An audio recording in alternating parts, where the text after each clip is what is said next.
نضر الله وجوها لم تزل مثل السحاب من وريد القلب تروي عندما كل الهضاب. بسم الله الرحمن الرحيم. الحمد لله رب العالمين والعاقبة للمتقين والصلاة والسلام على سيد الأنبياء والمرسلين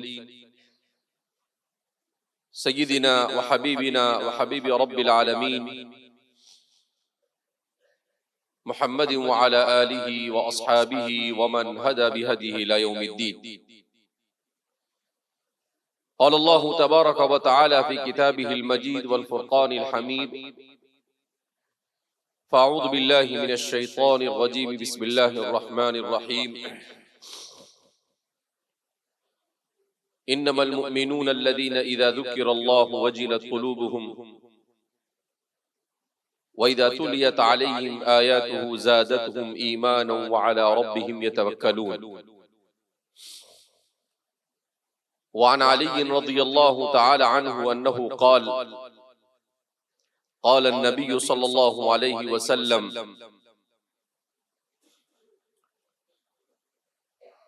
المخرج في الفتن القرآن فيه نبأ من كان قبلكم وخبر ما بعدكم، أو كما قال صلی اللہ علیہ وسلم.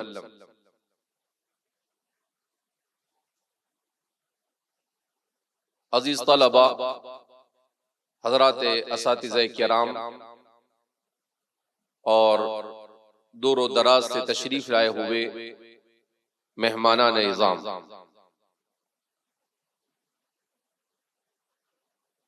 اس وقت ہم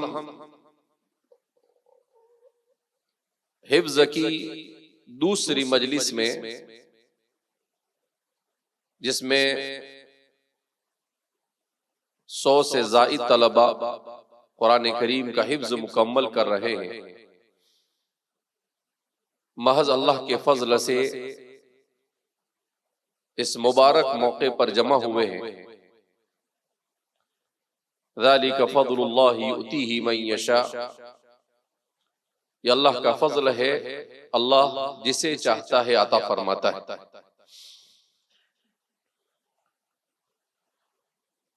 اللہ رب العزت کا ہم پر اتنا بڑا احسان ہے کہ اللہ کے اس احسان کو زندگی بھر سجدہ کر کر بھی ہم ادا نہیں کر سکتے، کہ اس رب کریم نے ہمیں محض اپنے فضل و کرم سے کتاب اللہ کو پڑھنے پڑھانے کی توفیق عطا فرمائی. انسان دنیا میں یہ سمجھتا ہے کہ دنیا میں نام و نمود کا ہو جانا اور دنیا میں شہرت کا مل جانا، دولت کا مل جانا، عزت منصب کا مل جانا، یہی سب کچھ ہے.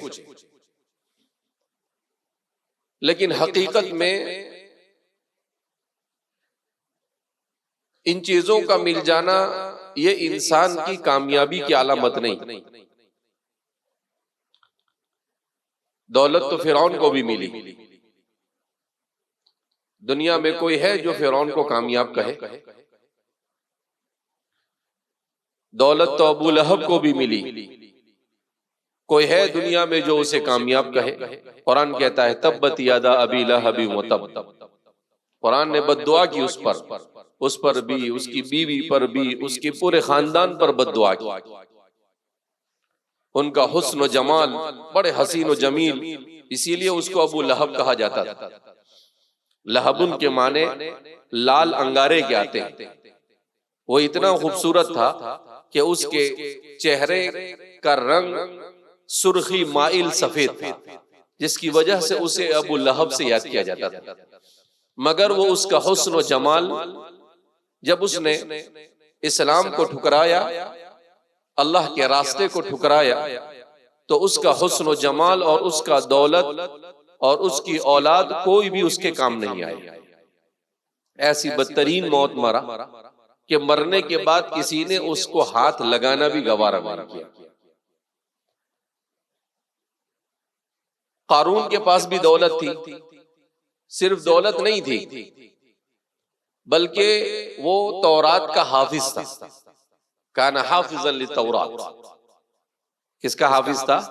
تورات. ان کے زمانے کی کتاب تھی، جیسے ہمارے قرآن ہے. حافظ تورات ہونے کے باوجود اس کو کچھ دولت مل گئی. لَتَنُوءُ بِالْعُصْبَةِ أُولِي الْقُوَّةِ اِذْ قَالَ لَهُ قَوْمُهُ. قرآن نے جس کو بیان کیا ہے بڑی تفصیل کے ساتھ کہ اس کو اتنی دولت ملی کہ اس کے خزانے کی چابیاں ایک جماعت مل کر اٹھاتی تھی. 10 لوگ مل کر اٹھاتے تھے جب اس کے خزانے کی چابیاں اٹھتی تھی. مگر اس کی دولت اسے اللہ کے عذاب سے نہیں بچا سکتی. حضرت موسیٰ علیہ السلام کو اللہ کے نبی کو ستایا، زکوٰۃ دینے کا انکار کیا، تو قرآن کریم نے کیا کہا اس کے بارے میں؟ فَخَسَفْنَا بِهِ الْأَرْضَ. ہم نے اسے زمین میں کیا کر دیا؟ دھسا دیا. اس کی دولت سمیت زمین میں چلا گیا. تو اس کا تورات کا حافظ ہونا بھی اسے کام نہ آیا. کب؟ جب اسے اپنی دولت پر گھمنڈ ہوا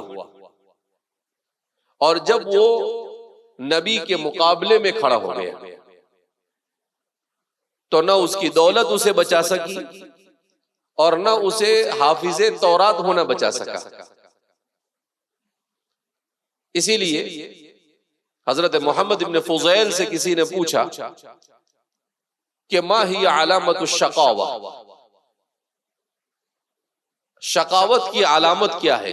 کہ آدمی شقی ہے، بدبخت ہے، بد نصیب ہے، کا اس کی علامت کیا ہے؟ آپ نے عجیب جواب دیا. محمد ابن فضیل نے کہا من رزق العلم وحرم من العمل. جسے علم دیا گیا مگر عمل سے محروم رکھا گیا.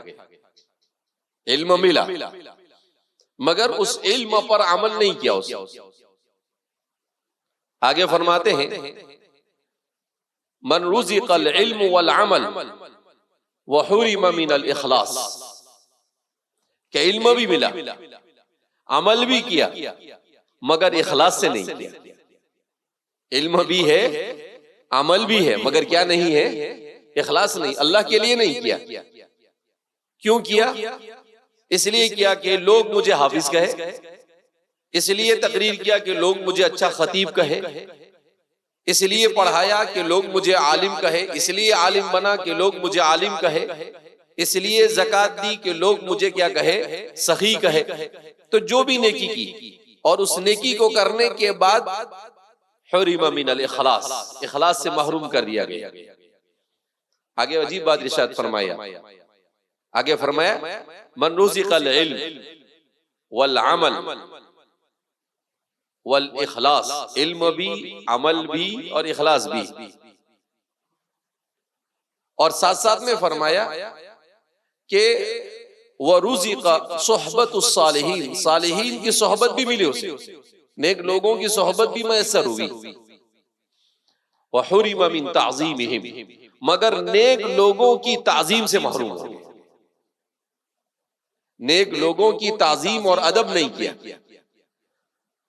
تو فرماتے ہیں کہ هذا هو الشقی. یہ کمبخت آدمی ہے، بد نصیب آدمی ہے اللہ کی نگاہ. تو انسان صرف حفظ کر لینے کو بھی اپنی کامیابی نہ سمجھے، صرف عالم بن جانا بھی کامیابی نہیں ہے، نمازی ہو جانا بھی کامیابی نہیں ہے. ان سب کے ساتھ اخلاص پیدا کرنا پڑتا ہے. اور اگر انسان کے دوست احباب بھی اچھے ہو مگر اس کے دل میں عظمت نہ ہو، محبت نہ ہو نیک اور نیک لوگوں سے، تو یہ ظاہری رکھ رکھاؤ بھی انسان کے کسی کام نہیں ہے. اس لیے کہتے ہیں نیکی کرنا آسان ہے مگر نیکی کو موت تک بچا کر لے جانا بہت مشکل. نیکی تو کر دیتا ہے آدمی، یہ بات الگ ہے کہ ہمارے زمانے میں نیکی کرنا بھی کیا ہو چکا ہے، مشکل ہو چکا ہے۔ حضرت مولانا وسیع اللہ صاحب الہ آبادی نور اللہ مرقدہ کی کتاب پڑھا تھا میں، تلاوت قرآن، کتاب کا نام ہی ہے، بڑی اچھی کتاب ہے۔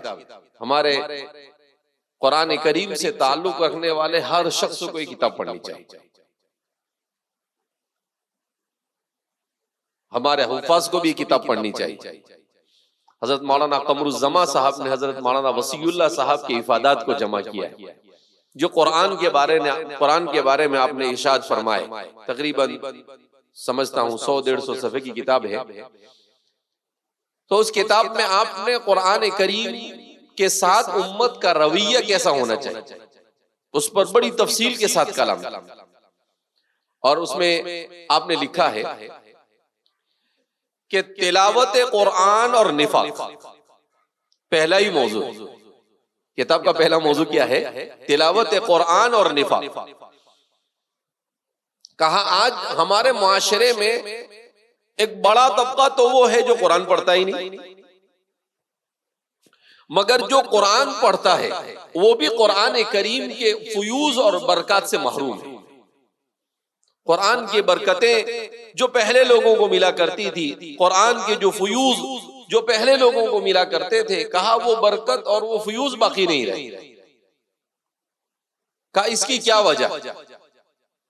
تو حضرت نے لکھا ہے کہ یتلونہ حق تلاوتی، وہ لوگ حق تلاوتی قرآن کو ایسے پڑھتے تھے جیسے اس کے پڑھنے کا حق تھا، اور ہم قرآن کریم کو ایسے نہیں پڑھتے جیسے اس کے پڑھنے کا حق ہے۔ کہا کہ اس کے آداب علماء نے بیان کیے، امام نووی نے اور دیگر محدثین نے مستقل اس کے آداب بیان کیے کہ تلاوت قرآن، حفظ قرآن کے آداب ظاہری اور آداب باطنی۔ آداب ظاہری تو سبھی جانتے ہیں، لا یمسہ الا المطہرون، کہ بھئی قرآن کریم کو وضو کے ساتھ پکڑنا ہے، پاک صاف ہو کر پکڑنا ہے، ادب سے اس کو بیٹھ کر پڑھنا ہے۔ کہا یہ تو سب کو معلوم، مگر آداب ظاہری سے زیادہ اس کے آداب باطنی کی طرف توجہ دینے کی ضرورت ہے۔ کہا اس کے آداب باطنی کیا ہے؟ کہا جب بھی قرآن کریم کو پڑھے تو خلوص و للہیت کے ساتھ پڑھے، سنے اور سنانے کا اہتمام کرے۔ خلوص و للہیت کا مطلب کیا؟ کہ قرآن کو پڑھنا پڑھانا اللہ کی رضامندی کے لیے، قرآن کو پڑھنا پڑھانا کس کے لیے ہو؟ اللہ کی رضامندی کے لیے ہو، اپنا کوئی مفاد اس سے وابستہ نہیں ہونا چاہیے۔ دوسری بات آپ نے ارشاد فرمائی، قرآن کریم کی تلاوت کرے اس کی عظمت کے ساتھ، محبت کے ساتھ۔ کہا آج ہم قرآن تو پڑھتے ہیں مگر قرآن کی عظمت اور قرآن کی محبت دلوں میں نہیں ہمارے۔ ایسے ہی قرآن کو پڑھتے ہیں جیسے طوطا بول دیتا ہے، جو بھی سکھا دیا جائے تو طوطے کی طرح ہم قرآن کو پڑھتے ہیں، ہمارے دلوں میں قرآن کی عظمت نہیں۔ قرآن کی عظمت کیسے؟ جو میں نے آیت کریمہ قرآن کی تلاوت کی، انما المؤمنون الذین اذا ذکر اللہ وجلت قلوبہم، جب اللہ کا ذکر کیا جائے تو ان کے دل تھرانے لگتے ہیں، کانپنے لگتے ہیں۔ وَإِذَا تُلِيَتْ عَلَيْهِمْ آيَاتُهُ زَادَتْهُمْ ایمانا، اور جب ان پر قرآن کریم کو پڑھ کر سنایا جاتا ہے تو کیا کہا؟ زادتہم ایمانا، ان کے ایمان میں کیا ہوتا ہے؟ اضافہ ہوتا ہے۔ کہا ایمان میں اضافہ نہیں ہو رہا ہے، نہ عمل کی توفیق ہو رہی ہے مگر اخلاص نہیں پیدا ہو رہا ہے، تو فرماتے ہیں اس کا مطلب یہ ہے کہ آپ قرآن کریم کو کما حقہ نہیں پڑھ رہے۔ تو اس لیے قرآن کریم کے آداب باطنی کی طرف توجہ دینا یہ وقت کی سب سے بڑی ضرورت ہے۔ کہا کہ ہمارے جو پہلے زمانے کے محدثین اور فقہا ہیں ان کے واقعات کو پڑھو، خود صحابہ کے واقعات کو پڑھو، خود رسول اللہ صلی اللہ علیہ وسلم کے واقعات کو پڑھو، تو عشاء کے بعد پڑھنے کے لیے بیٹھتے تھے، ایک ایک آیت کو صبح تک پڑھتے تھے اور روتے رہتے تھے۔ ایک ایک آیت کو کب تک پڑھتے تھے؟ صبح تک کھڑے کھڑے پڑھتے تھے اور روتے رہتے تھے۔ تو اس پر تدبر اور تفکر، اس پر غور و فکر آج ہم نے صرف اس کے الفاظ کو یاد کر لینے کو ہم نے کیا سمجھ لیا کہ ہم حافظ بن گئے. اس کا مطلب یہ کہ جنت کا سرٹیفکیٹ پکا. جنت کا سرٹیفکیٹ کسی کے لیے پکا نہیں. اللہ کے رسول صلی اللہ علیہ وسلم نے کہا، کیا کہا حضور نے؟ یا فاطمہ بنت محمد، اے فاطمہ بنت محمد، اے محمد کی بیٹی فاطمہ، انقذی نفسکی من النار، اپنے آپ کو جہنم سے بچانے کے لیے تیاری کرو. آپ کا محمد الرسول اللہ کی بیٹی ہونا آپ کو جنت میں نہیں لے جائے گا. حضور کس کو کہہ رہے ہیں؟ اپنی بیٹی کو کہہ رہے ہیں. کیا آپ یہ سمجھو کہ میں محمد الرسول اللہ کی بیٹی ہوں میں جنت میں؟ کہا کہ نہیں، اس کے لیے آپ کو جد و جہد، محنت، عبادت، ریاضت سب کچھ کرنا پڑے گا.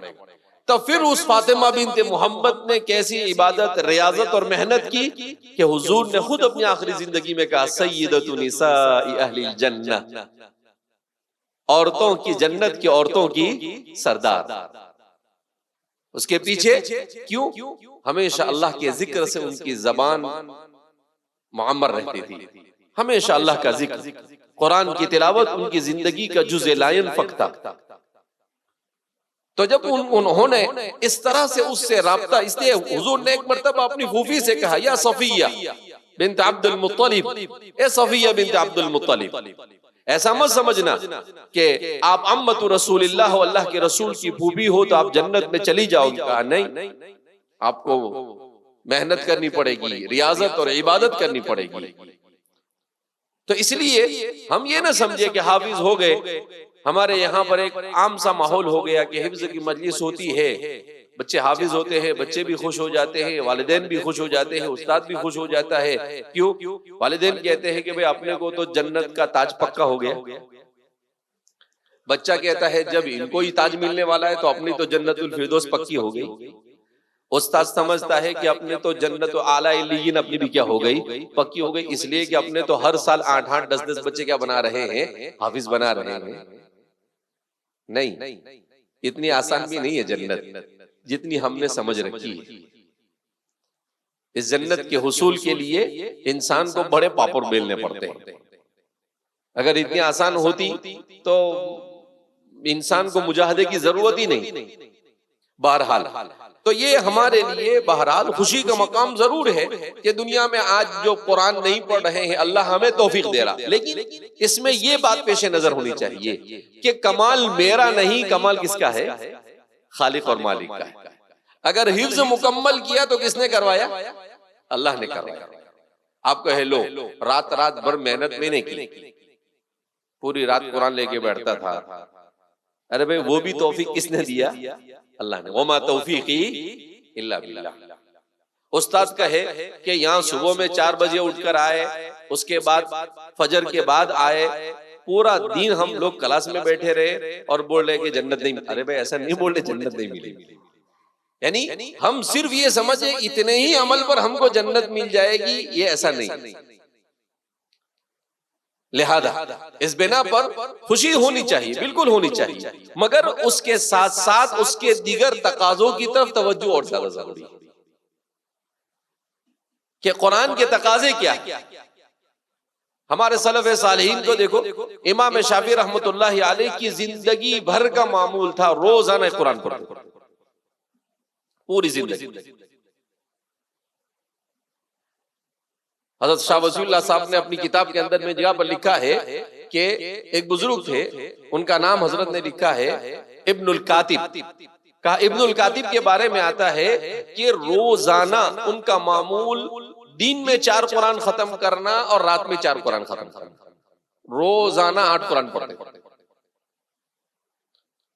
اب سوال پیدا ہو کہ ایسے کیسے پڑھتے تھے، 8 قرآن ہو جاتے تھے، 3-3 گھنٹے میں قرآن ختم ہوتا تھا. بہرحال وہ کرامتیں ہیں، برکتیں ہیں، وہ ہم اور آپ محسوس نہیں کر سکتے. کیوں کہ ہماری زندگیاں گناہوں سے بھری ہوئی. جب انسان کی زندگی میں گناہ نہیں ہوتا ہے تو اس کے وقت میں اس کی ہر چیز میں اللہ برکت ڈال دیتا ہے. لیکن جب گناہوں سے بوجھل ہو جاتی ہے زندگی تو برکت ختم ہو جاتی ہے. آج ہمارے یہاں پر ایسا لگتا ہی نہیں ہے کہ کب سال آیا اور کب آیا، کب ختم ہو گیا، کب ہفتہ شروع ہوا اور کب ختم ہوا. تو اس کی وجہ کیا ہے؟ برکت نہیں رہی. کیوں؟ اس لیے کہ ہماری زندگیاں گناہوں سے بھری ہوئی. اللہ رب العزت ہمیں توفیق عطا فرمائے کہ ہم گناہوں سے بچنے کی اپنے آپ کو توفیق مرحمت فرمائے. اللہ سے دعا مانگنی چاہیے. بہرحال تو خوشی کا موقع ضرور ہے، مگر ساتھ ہی ساتھ میں محاسبے کا بھی موقع ہے کہ آدمی اپنا محاسبہ بھی کرے کہ بھائی قرآن تو حفظ کر لیا، اب آگے قرآن کریم کو سمجھنے کی بھی کوشش کرنی چاہیے. قرآن کریم کے اوپر مزید کیا محنت ہو سکتی ہے وہ ہمیں کیا کرنی چاہیے. الحمدللہ جیسا کہ ابھی آپ نے سنا، جامعہ اور جامعہ کی شاخوں سے تقریباً 28,000 سے زیادہ بچے قرآن کریم کا حفظ مکمل کر چکے ہیں. اللہ جزائے خیر عطا فرمائے رئیس جامعہ حضرت والی صاحب نور اللہ مرقدہ کو کہ آپ نے اپنی زندگی کا مقصد قرآن کو بنایا. اپنی زندگی کا مقصد کس کو بنایا؟ قرآن. آپ نے کسی کو نہیں کہا کہ مجھے خادم القرآن لکھو، لیکن اللہ نے آپ کو خادم القرآن سے کیا کر دیا؟ مشہور کر دیا. اور آپ ہمارے والد صاحب نور اللہ مرقدہ فرمایا کرتے تھے کہ یہ جو کچھ ہے یہ سب قرآن کی برکت ہے. یہ سب کس کی برکت ہے؟ قرآن کی برکت ہے. آپ قرآن پر محنت کرو، اللہ آپ کے سارے کام کر دے گا. آپ قرآن کو چھوڑو گے تو آپ کی ساری برکتیں اور ساری چیزیں چھوٹ جائیں گی. لہذا ہم بہرحال ان کو فراموش نہیں کر سکتے ہیں کہ جنہوں نے اپنی زندگی کے 50 سال اس ادارے کو سینچنے میں لگائے اور اپنی قیمتی زندگی کو صرف قرآن کے لیے آپ نے وقف کیا. اسی موقع پر ہم فراموش نہیں کر سکتے ہیں ہمارے عام محترم حافظ اسحاق صاحب نور اللہ مرقدہ کو بھی کہ بہرحال آپ نے بھی والد صاحب کی رفاقت کا حق ادا کیا اور شانہ بشانہ کھڑے رہے، اور 50 سالہ ان خدمات میں آپ کبھی بھی پیچھے نہیں رہے. مگر یہ دنیا ہے آنی اور جانی، اس دنیا میں کسی کو قرار نہیں. قرآن کہتا ہے أَفَإِن مِتَّ فَهُمُ الْخَالِدُونَ. اگر اللہ دنیا میں کسی کو ہمیشہ رکھتا تو صرف ایک ہی ذات اس کی مستحق تھی، اور وہ کون تھی؟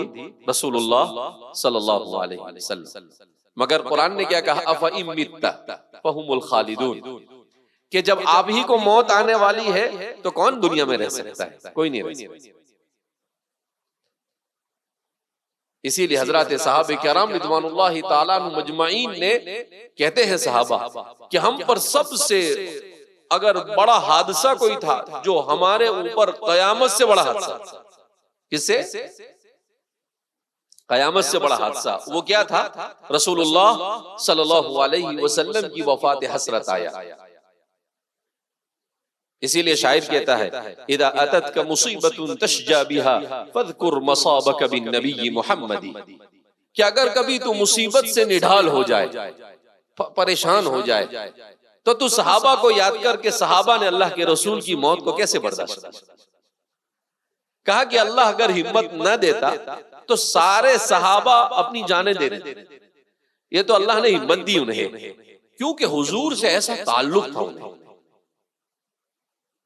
قبیل غفار کے اس آدمی نے صلح حدیبیہ کے موقع پر کہا تھا کہ میں روم کے پاس گیا، فارس کے پاس گیا، دنیا کے بادشاہوں کے پاس گیا، خدا پاک کی قسم اصحاب محمد کو محمد سے جیسی محبت کرتے ہوئے دیکھا میں نے کسی دربار میں ایسی محبت کرنے والوں کو نہیں دیکھا.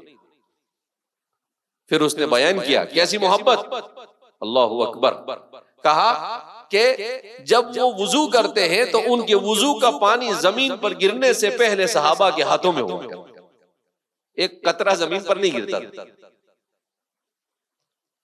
کہا آپ تھوکتے ہیں تو آپ کا تھوک زمین پر نہیں گرتا تھا. اللہ کے رسول صلی اللہ علیہ وسلم سے ایسی ٹوٹ کر محبت کی صحابہ نے. صرف اللہ کے رسول صلی اللہ علیہ وسلم کے پسینے کو بھی، اللہ کے رسول کے پسینوں کو بھی اپنی بوٹلوں میں بھرتے تھے. حضرت ام حرام رضی اللہ تعالیٰ عنہ بنت ملحان فرماتی ہے حضور صلی اللہ علیہ وسلم کی رشتے میں خالہ ہوتی تھی. بنو نجار سے ان کا تعلق تھا. آپ صلی اللہ علیہ وسلم عام طور پر دوپہر میں قیلولہ کے لیے حضرت ام سلیم یا ام حرام کے یہاں پر تشریف لے جایا کرتے تھے. تو آپ صلی اللہ علیہ وسلم حضرت ام حرام کے یہاں پر جا کر سوئے. تو وہ سوئے ہوئے تھے کہ حضرت ام حرام وہیں پر خالہ تھی بیٹھی ہوئی تھی. تو دیکھا آپ صلی اللہ علیہ وسلم کو پسینہ ہو رہا ہے, تو جلدی سے بوٹل اٹھا کر لائی اور دھیرے سے پسینہ کیا کرنے لگی, بوٹل میں بھرنے لگی. تو اللہ کے رسول صلی اللہ علیہ وسلم کی آنکھ کھل گئی اور حضور نے کہا کہ ام حرام میری خالہ کیا کر رہی ہو؟ کہا کہ یہ پسینہ جو مشک سے زیادہ خوشبودار ہے, میں نے کہا ضائع نہ ہو جائے, میں اسے بوٹل میں بھر دوں. تو جن کو اپنے اللہ کے رسول سے ایسی محبت ہو, انہوں نے کیسے موت کو برداشت کیا؟ کہا کہ انسان تو اس کو تصور بھی نہیں کر سکتا ہے. اسی لیے صحابہ کہتے تھے کہ رسول اللہ صلی اللہ علیہ وسلم کی وفات یہ ہمارے لیے قیامت سے زیادہ خطرناک تھی. قیامت بھی اگر آ جاتی تو برداشت ہو جاتی, مگر اللہ کے رسول کی موت کو ہم برداشت نہیں کر سکتے. بہرحال ہمارے محدثین نے مستقل اللہ کے رسول کے وفات کے واقعات کے اوپر مستقل کتابیں لکھی. امام نسائی نے مستقل وفات الرسول و احوال الصحابہ کے نام سے کتابیں لکھی ہیں. حضرات صحابہ کو اللہ کے رسول سے ایسی محبت کیوں تھی؟ اس لیے کہ اللہ کے رسول صلی اللہ علیہ وسلم پر قرآن نازل ہوا اور آپ چلتا پھرتا قرآن. آپ کیا تھے؟ چلتا پھرتا قرآن. اسی لیے تو ام المومنین عائشہ فرماتی ہے کہ کان خلقہ القرآن, کہ حضور تو چلتا پھرتا قرآن ہے. اللہ کے رسول صلی اللہ علیہ وسلم قرآن نے جو کچھ کہا اس پر عمل کیا. ابھی 2 دن پہلے ایک جگہ پر بنگلور گیا تھا میں, تو وہاں پر سیرت کا ایگزیبیشن, پہلی مرتبہ ایسی کسی چیز کو دیکھنے کا اتفاق ہوا. اس میں کیا کیا, اللہ کے رسول صلی اللہ علیہ وسلم کی زندگی حضور نے کیسے گزاری اس کو پورا, اس کو یعنی آپ صلی اللہ علیہ وسلم کا حجر مبارکہ کیسا تھا تو جیسا تھا ویسا ہی بنایا. کہ آپ صلی اللہ علیہ وسلم کا حجر شریف ایسا تھا, اتنی سائز کا تھا, ایسا گدا تھا, ایسا آپ کی چارپائی تھی, ایسے رکھا جاتا تھا. بالکل اسی انداز میں آپ صلی اللہ علیہ وسلم کے زمانے کی مسجد نبوی کیسی تھی تو اسی طرح کی مسجد نبوی بنائی. مولانا خالد بیگ صاحب ندوی فرماتے ہیں کہ کچھ یہاں کے کرناٹک کے کچھ وزراء آئے, جب انہوں نے رسول اللہ صلی اللہ علیہ وسلم کے حجر مبارکہ کو دیکھا تو وہ غیر مسلم تھے, مگر ان کے آنکھوں سے آنسو جاری ہو گئے اور کہنے لگے کہ واقعتاً اتنے بڑے انسان تھے اور ایسی زندگی گزار کر گئے.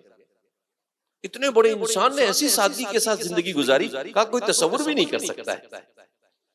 فرماتے ہیں انہوں نے عجیب واقعہ بیان کیا وہاں پر, کہا کہ ایک صاحب آئے, ہمارے دوست تھے, وہ کسی آئی ٹی کمپنی میں کام کرتے ہیں, کوئی انگریز ان کی کمپنی کا مالک تھا, تو وہ اپنے ہمارے دوست ان کو بھی لے کر آئے. کہا کہ وہ آدمی آیا تو وہ ایتھیسٹ تھا, ملحد تھا, اللہ کو نہیں مانتا. جب اس نے اللہ کے رسول کے حجرے کو دیکھا اور پھر اس کے بعد رو دیا, اس کے بعد فرق ہے کہ وہ مسجد نبوی میں آیا تو کہنے لگا کہ اگر آپ لوگ اجازت دے تو میں آپ جیسے نماز پڑھتے ہیں, میں 2 رکعت ایسے نماز پڑھنا چاہتا ہوں. کہ ایسی سادگی والی زندگی اس شخص نے گزاری, کہ اتنا عظیم انسان ایسی سادگی والی زندگی گزار کر گیا. کہا کہ ہم تو تصور بھی نہیں کر سکتے, اور کہا ہم نے کہا بالکل بھائی پڑھ لے, کلمہ بھی پڑھ لے اور نماز بھی پڑھ لے.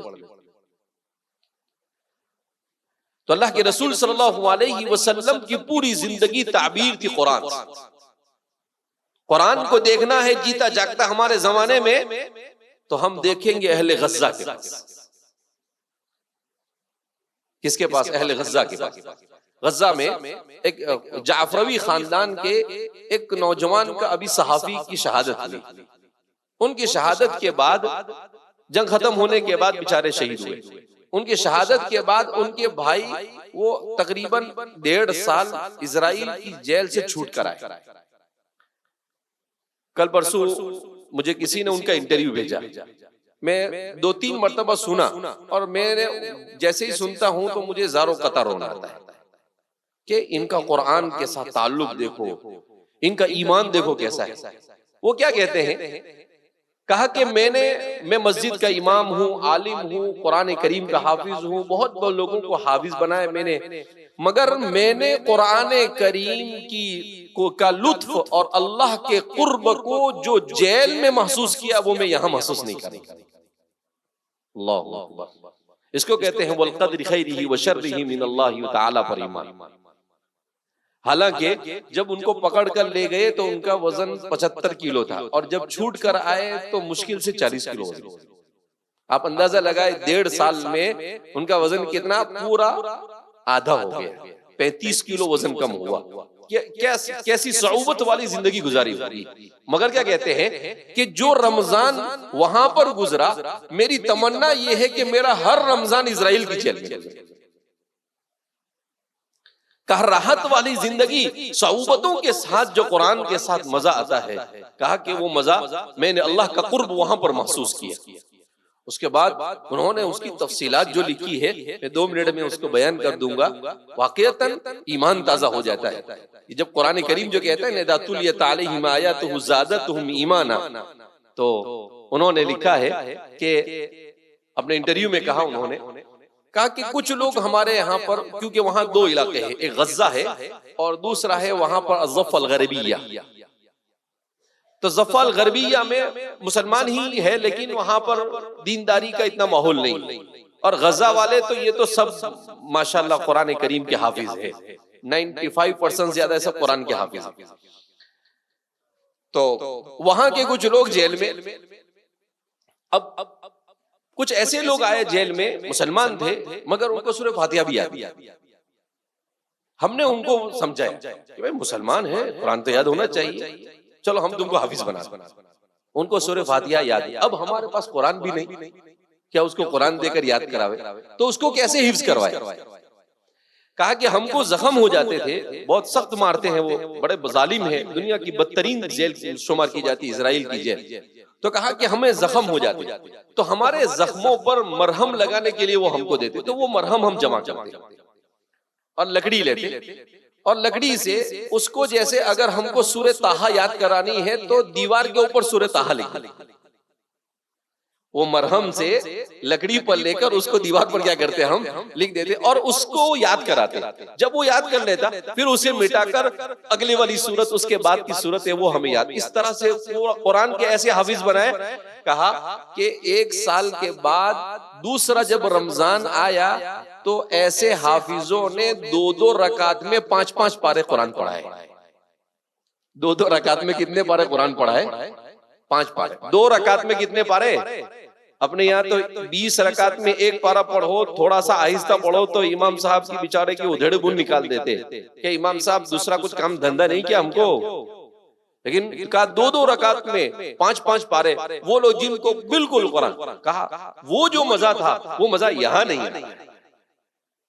یہ جب انسان قرآن کے ساتھ والہانہ تعلق ہوتا ہے تب ایسا ایمان، قرآن جو کہتا ہے نا وَإِذَا تُلِيَتْ عَلَيْهِمْ آيَاتُهُ زَادَتْهُمْ ایمانا، یہ اس کی مثال۔ ایسے بے شمار ان لوگوں کے واقعات۔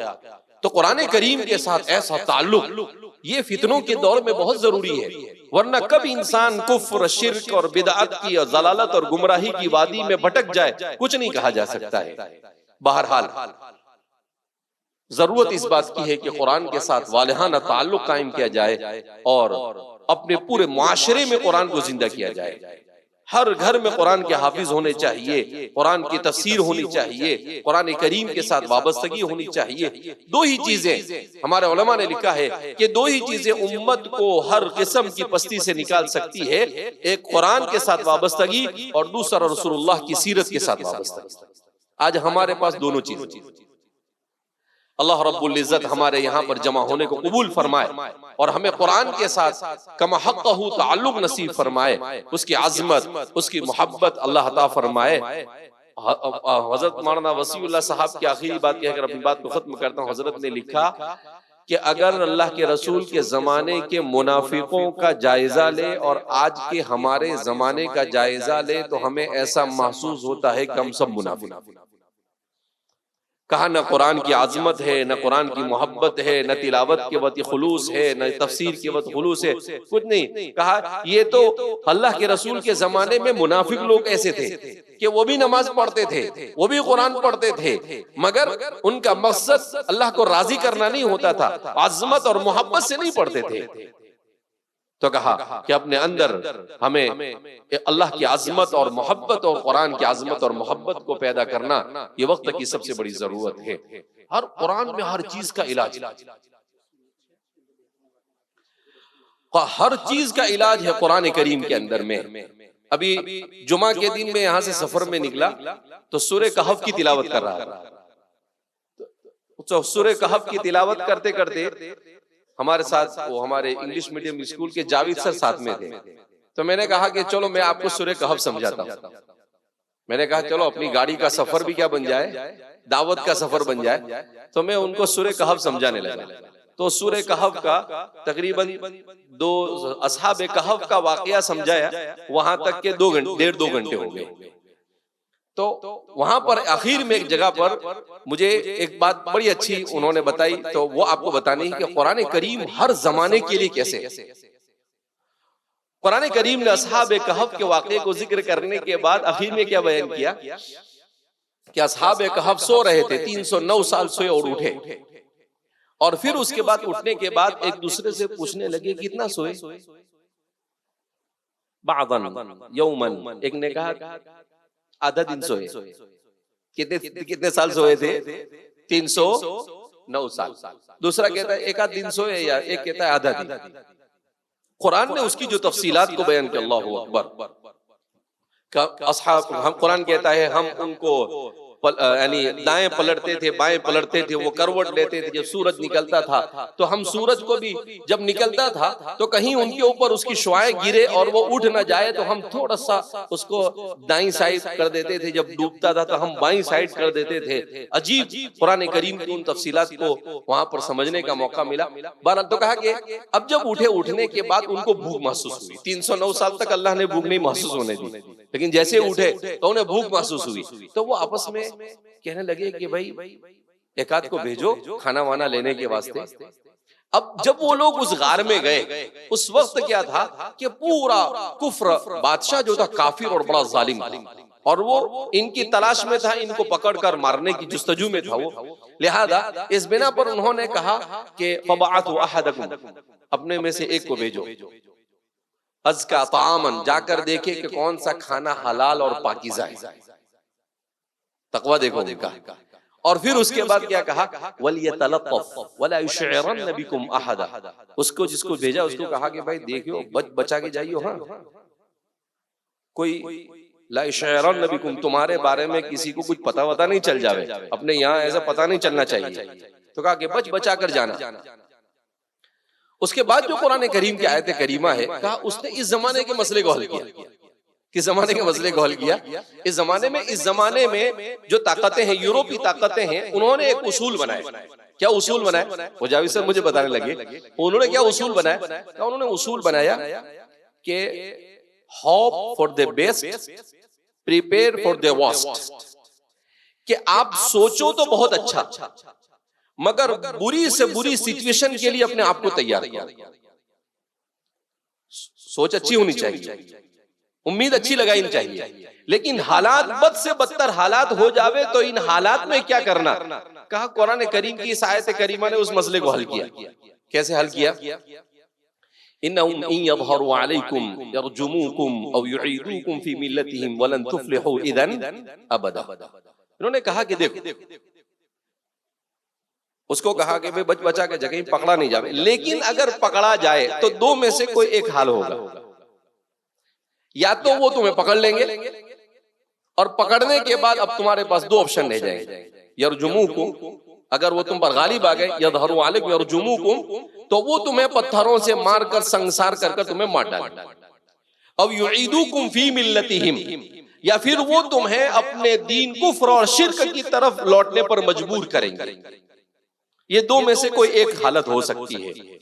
تو انہوں نے اس وقت یہ فیصلہ کیا کہ بھائی اپنے جان تو دے دیں گے لیکن ایمان کا سودا کریں گے نہیں. تو کہا اسی کو کہتے ہیں hope for the best, prepare for their worst, کہ آپ امید تو اچھی لگاؤ مگر بد سے بدتر حالات کے آنے سے پہلے اپنے آپ کو تیار رکھو کہ اگر ایسا ہو جائے تو ہمیں ایمان کا سودا نہیں کرنا ہے، اپنے دین کا سودا نہیں کرنا ہے، جان جائے تو چلی جائے۔ کہا یہ بہترین اصول، کہا آج کی دنیا کی جو طاقتیں ہیں وہ طاقتیں جو یورپ کی طاقتیں ہیں، کہا ان کے یہاں اصول ہے کہ وہ اگرچہ امید اچھی باندھتے ہیں لیکن تیار رہتے ہیں۔ کس کے لیے تیار رہتے ہیں؟ کہ اگر مان لو جنگ ہو گئی، عالمی جنگ ہو گئی اور بم آ گئے اور یہ ہو گیا وہ ہو گیا، کھانا نہیں رہا ہمارے پاس، یہ نہیں رہا وہ نہیں رہا، تو ہمیں کیا کرنا چاہیے؟ کہا اس کے لیے پوری تیاری کرتے ہیں۔ آج کہا امت کو بھی اس چیز کی طرف متوجہ ہونے کی ضرورت ہے، اپنی اور اپنی نسل کو ایمان کو بچانے کے لیے hope for the best and prepare for the worst, کہ بد سے بدتر حالات میں ہم ایمان پر جم کر کیسے کھڑے رہے، اس کے لیے ہمیں تیاری کرنے کی کیا ہے؟ ضرورت ہے۔ بہرحال اللہ کی کتاب ہے، انسان کے سارے مسائل کا حل اس کے اندر میں موجود ہے۔ کیا کھانا؟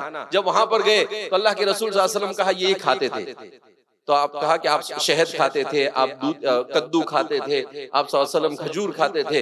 حضور کی غذا میں کوئی بھی ایک چیز، سائنٹیفک ریسرچ کہتا ہے کوئی بھی ایک چیز ایسی نہیں جو انسان کے لیے نقصان دے۔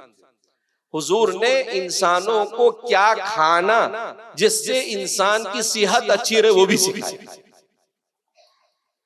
کیسے سونا وہ بھی سکھایا، ہر چیز سکھائی۔ مگر ہم بڑے ہی محروم القسمت لوگ ہیں کہ اللہ کے رسول کی سیرت کو پڑھتے بھی نہیں، اپنی زندگی میں اسے جگہ بھی نہیں دیتے ہیں۔